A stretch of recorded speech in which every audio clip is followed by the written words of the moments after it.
Ассалаумағалейкум, құрметті қазақстандықтар. Мінекей қасиетті құрбан айт қарсаңында, яғни құрбан айттың екінші күні өз ауданымыздағы бүлдіршіндерге арнап осындай қасиетті айдың қасиеттілігін сезіндіру мақсатында осындай тәттілер таратуды біз қолға алдық.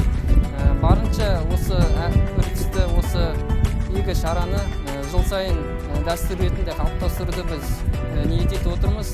Алла қаласа жыл сайын осындай тәттілер, сусындар, балалардың есіне салып тұратын құрбан айтты мәңгі ұмытпайтындай, осындай қатты күтетіндей, сондай бір мереке ретінде қалыптастыруды біз ниет етіп отырмыз.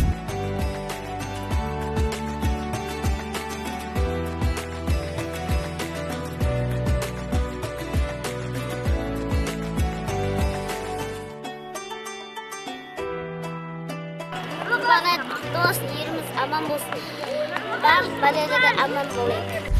Құрметті біздің жергілікті сыныбының тұрғындарына мына Миғраж мешітінен балаларға тәтті таратып жатыр екен. Рахмет, Алла разы болсын. Мына келіп жатқан құрбан айт халқымызға құтты болсын.